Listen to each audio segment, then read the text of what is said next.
Hi, Jeff Spira here again, and today I want to talk to you about skiffs.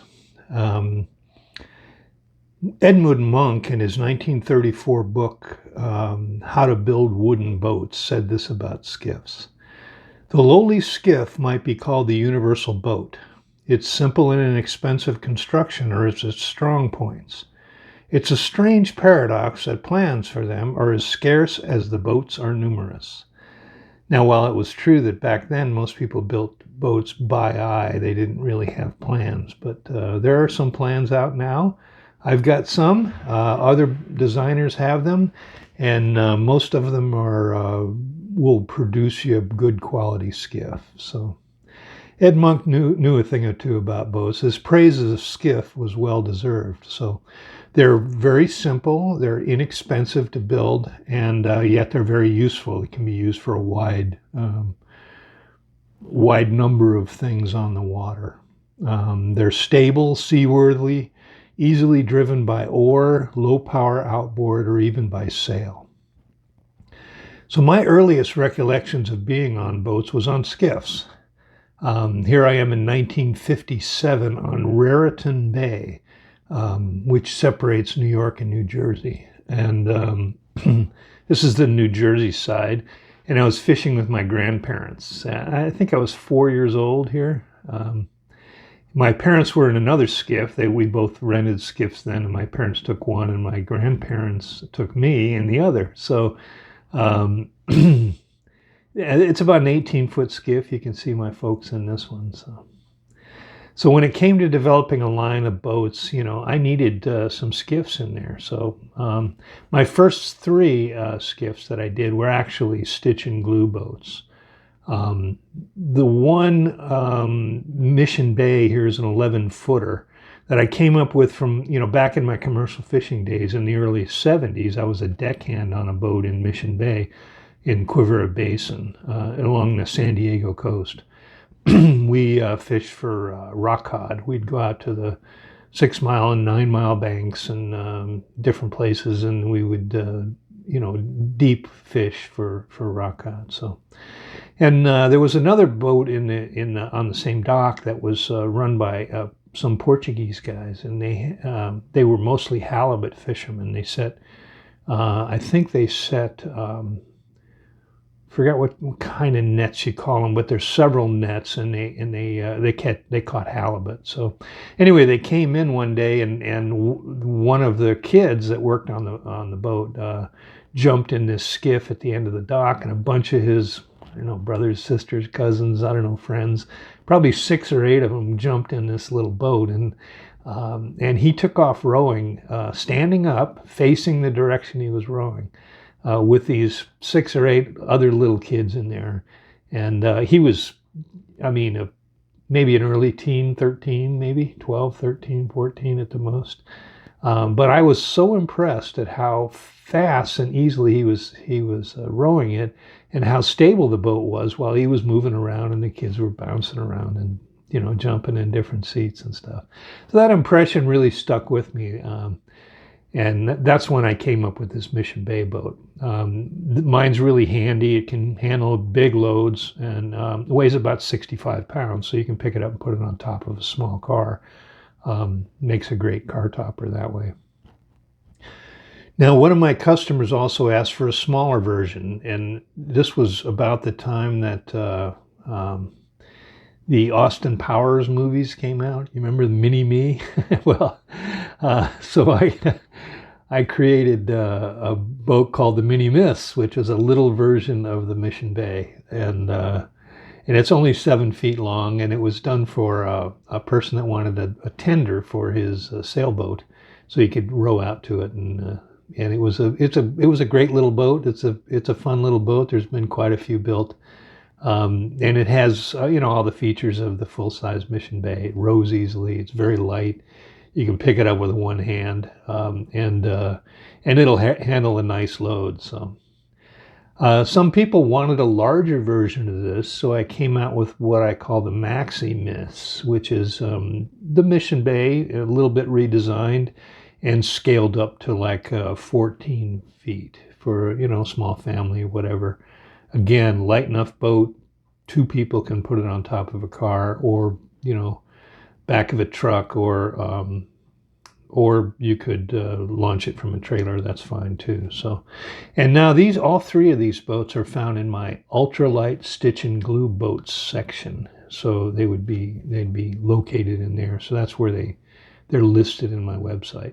You can download free study prints for them, like all my other boats. So now I know most of you would prefer ply-on frame boats, and I think it's mostly for the construction method. Most of you consider yourselves better woodworkers than you are, plastic resin workers. So, and I sell many times as many ply-on frame boats as I do stitch and glue designs. I've got some boats that are practically duplicated both ways, and I'll sell 20 times the number of ply-on frame boats as I do the stitch and glue version. So anyway, I decided some time ago to come up with a line of Edwin Monk's universal boats. So I started again with an 11-footer, and like my stitch and glue one, it's a ply-on frame. It's a bit shapelier than the stitch and glue one for better performance, than the Mission Bay. It'll row easier, straighter, it'll track easier. It's called the Champlain. I know a bunch of people are going to get triggered and say, "Oh my God, they're not wearing PFDs." Well, most of us haven't worn one since we learned how to swim, myself included, Someone posted that under a Pacific dory going out in the ocean. It's, "Oh, they're not wearing PFDs. Oh my gosh." I've been going out in the ocean for many, many, many years, and I never wore one on a boat. I put one on for practice, life-saving drills and that sort of thing. When I was in trouble and I was, heading towards the shore, first thing I did is put on a PFD, but it's not something I wear all the time.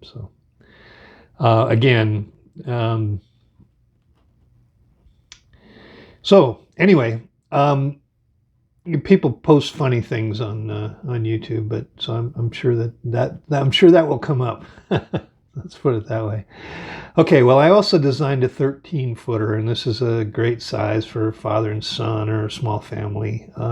It's a little bit bigger version than the 11-footer, and it kind of reminds me of peaceful summer days. Enjoying a boat when I was a preteen. 6, 7, 8 years old, 9 years old. I lived in Minnesota, and we used to go to a lake called the Little Carnelian, and it was north of Stillwater, where on the St. Croix River, where the highway crossed between Minnesota and Wisconsin. So anyway, we used to go fishing a lot. My father loved that lake, and we used to rent a little wooden skiff there and go out and fish in it. I had a good time there. So anyway, mine kind of reminds me of that boat as well. There's also a larger one. It's a 15-footer, and it's called the Hudson. And it's one of my most popular sizes skiffs, and there's been some really beautiful ones built. This one is really stunning with the green interior and the varnished inside. It really, really comes out beautiful. Very nice. Now, these skiffs can be rowed successfully, and they operate better. They operate better with power, though. So the sterns are fairly wide, so they can handle the weight of a small outboard. And rowing them is fine, but you don't really get the glide like you would in a real rowing boat. Again, it's not a good distance rower. I've got some other designs that I'm working on now. They're Rosslyn Sharpie type designs, so they're V'd in the bow and V'd in the stern, and then the centers are fairly flat. So anyway, but there used to be a lot of straight rowboats, and I also have designed some rowing skiffs that are intended for rowing, and these are flat bottom skiffs, and they glide so much better than the row power skiffs, the traditional ones that I showed you previously. You could put a small electric motor on them if you wanted, or a little putt-putt gasoline engine if you want. But they're not really not intended to get up on a plane. They're really displacement hulls. You know, I have two of these. One of them is the 15-foot Cape Cod, and the other is a 13-foot Bay Matagorda. Now, the builder that wanted me to build it wanted me to call it the Matagorda, but I've also got another boat called the Matagorda, so I couldn't use the same name, since how I use my SKU is really the first four digits of the boat name. So I switched it around and called it the Bay Matagorda as opposed to the Matagorda Bay. But he was okay with that. So I don't have any completed photos of these, but I've got some good drawings and free downloadable study prints, of course, for it. They're all in PDF format. You can go right to the website and download them. And they have a bill of materials and a picture with the construction method of how they're built. So, okay, well, thank you for attention. Maybe a skiff might be an ideal boat for your boating needs. Remember, they're easy to build, easily trailered, easily powered, stored, and maintained. Good for all sorts of uses, and just could be a good boat for just about anyone. Again, thank you for watching. Just to remind you, the various devices that I showed here, you'll be able to find right down below. I've given you links to find them on Amazon if you would like. Also, please do subscribe to this YouTube channel and hit the bell so that you get notified of new videos that are posted. If you're interested in any of my boats, please go by my website, and it's got lots of great stuff on there. It also has an insider section where I've got additional information, and you can freely download the manuals that I talk about and such. All it takes is you joining and putting in your email address, so I have a way to get a hold of you. But please do that. And again, thank you very much for watching.